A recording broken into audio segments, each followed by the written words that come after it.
Quello che vedete è il Saturn V, il lanciatore che 50 anni fa portò l'uomo sulla Luna, anzi gli uomini sulla Luna.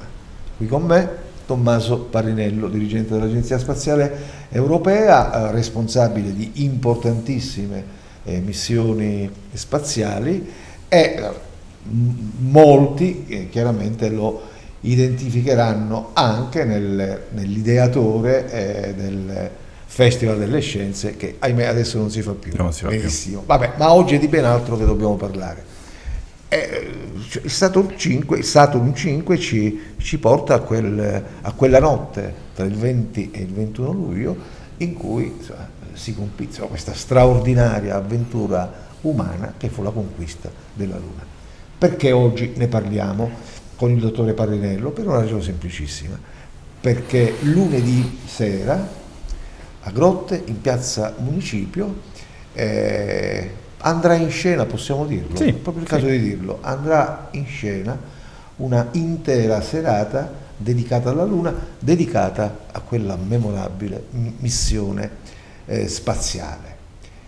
In viaggio sulla Luna, il titolo dell'evento, che nasce naturalmente da un'idea di Tommaso Parinello. Intanto possiamo anticipare qualcosa su questo evento? Sì. E poi vorrei parlare un po' della Luna. Va bene. E allora, dell'evento cosa possiamo dire? Cosa vedremo? Cosa racconterà questo evento? Racconteremo una storia, forse la più straordinaria storia umana, che portò due uomini, due trentenni, Neil Armstrong e Buzz Aldrin, a sbarcare sulla Luna in quell'estate di 50 anni fa.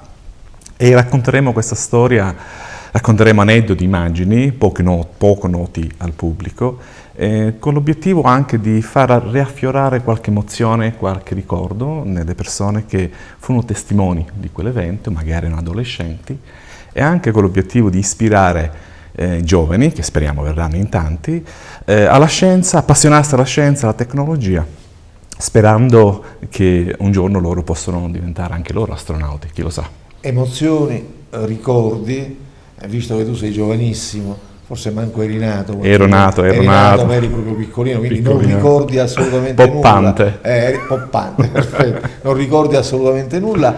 È il primo contatto che tu hai avuto nel racconto di qualcuno su questa avventura, com'è stato, com'è avvenuto? Ma il primo contatto è stato con l'Apollo 16 nel 1972, ricordo benissimo quel lancio, ero in Inghilterra, ero 5 anni, quindi ero un ragazzino, e poi la cosa straordinaria è che grazie al mio lavoro sono riuscito poi a conoscere personalmente il pilota della navicella che atterrò sulla Luna in quel periodo. Questa non la sapevamo. Il famoso Charles Duke. Raccontiamola, dai. Sì, ci fu un'occasione. Ma lui non mise piede sulla Luna, mi pare. Sì. Chi è che dei tre ci fu uno che non mise piede sulla Luna? È sempre quello che gira attorno alla Luna. Appunto, sì, questo è l'Apollo 16, quindi fu lanciato nel 71, l'Apollo 11 nel 69, quindi dopo l'11 fu il 12, anche loro sbarcarono sulla Luna o allunarono, come si dice. Il 13 ebbe quel famoso problema, Houston abbiamo un problema, poi 14, 15, 16 e 17. Allora, torniamo a questo primo racconto, quando hai conosciuto questo... E quasi per caso è legato un pochino anche al Festival delle Scienze, era l'idea di portare Charles Duke, che ebbe anche un ruolo in Apollo 11, era l'unica persona che poteva parlare con Neil Armstrong e Buzz, e poi ovviamente lui divenne pilota dell'Apollo 16. Dicevo, c'era una possibilità di portarlo al Festival delle Scienze nel 2019, proprio quest'anno, e allora lo incontrammo insieme a degli amici a Roma.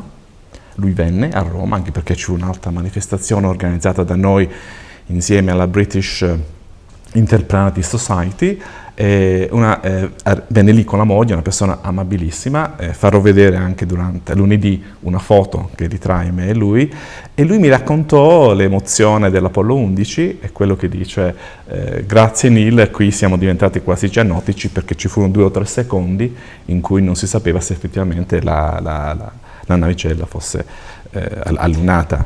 Tommaso, quella straordinaria avventura umana fu definita da qualcuno il più importante avvenimento nella storia dell'umanità dopo la nascita di Gesù Cristo. Quindi come dire, questo ci restituisce Certo. appunto l'immagine di questa importantissima missione alla quale lavorarono, se non ricordo male, anticipiamo qualcosa, 500.000 Mezzo persone, milione.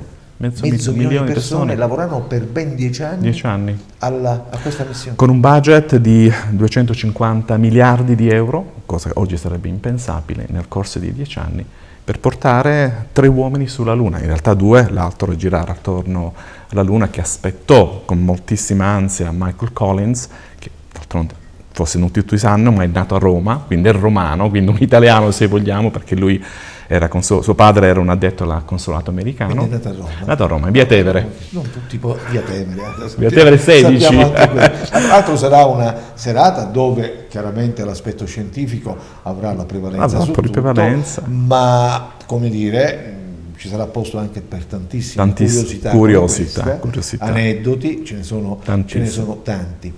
Senti Tommaso, a proposito di curiosità, tu sai benissimo che ancora oggi c'è qualcuno che sostiene che quello sbarco sulla Luna fu tutta una messa in scena con la complicità di un grande regista americano che tra l'altro aveva diretto Odissea nello spazio. Odissea nel 2001 nello spazio. Kubrick.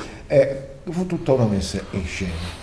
Ma a questi cosa si può rispondere? Cioè, loro hanno tutta una loro spiegazione. Qual è la risposta che si può dare? Ci sono tante risposte, perché loro fanno riferimento a dei fatti specifici, non scientifici, e a ciascuno di questi si è risposto nel corso del tempo con argomentazioni semplici.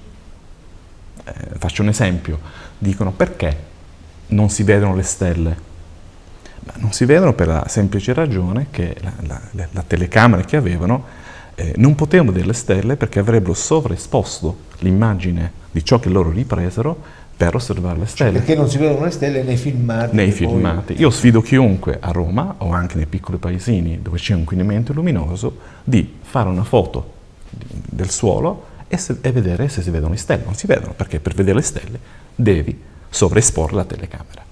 Quindi c'è comunque un dato di fatto, poi a un certo punto l'uomo smise, la Luna non era più nell'interesse degli studiosi, e ci sarà sicuramente una ragione. Per quale motivo non si va più sulla Luna? Ma motivo politico.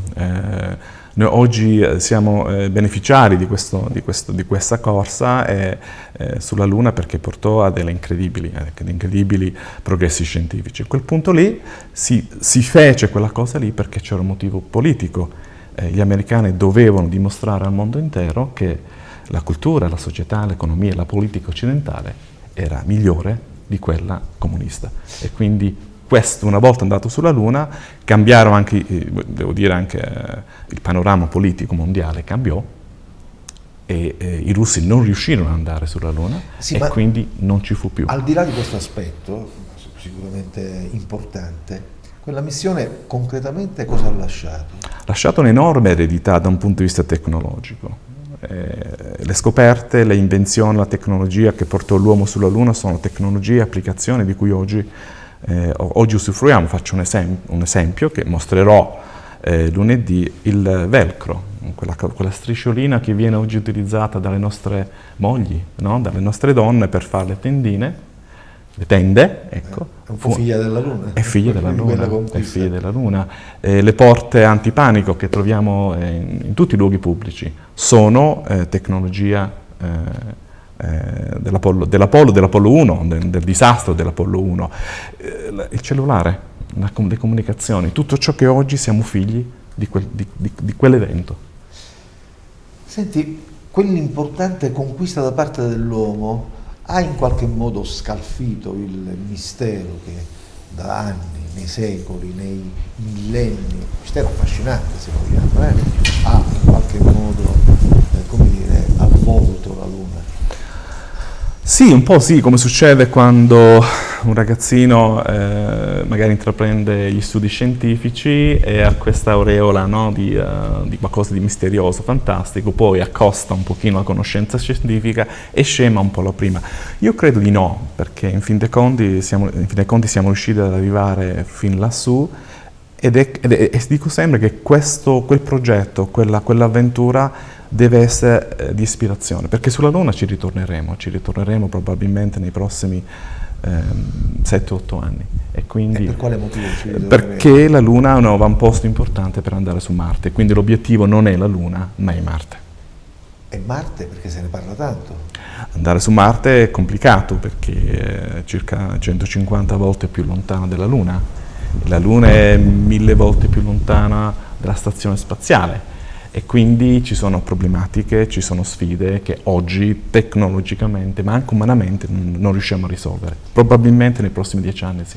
Allora, in questo speciale del VG di Teleacras abbiamo soltanto dato delle anticipazioni su quello che ascolteremo e soprattutto vedremo, perché so che hai preparato delle immagini, Sì. alcune addirittura inedite, sono veramente straordinarie, dicevo su quello che avremo modo di vedere in questa speciale serata dedicata alla Luna, che appunto avrà luogo lunedì sera a Grotte. Ricordiamo che è una serata patrocinata dal comune di Grotte e avrà anche altri protagonisti.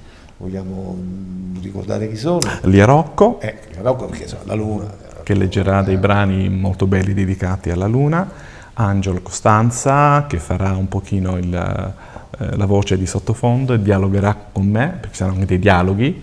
E poi ci sarà un momento finale. prettamente giornalistico con Gaetano Savatteri. Che credo avrà parecchie domande da fare. farti, perché sono tante le cose ancora da scoprire relativamente al nostro satellite. Va bene, penso che possa andare così. Buona Luna a tutti, si può dire, è un augurio che si può fare. Cieli sereni.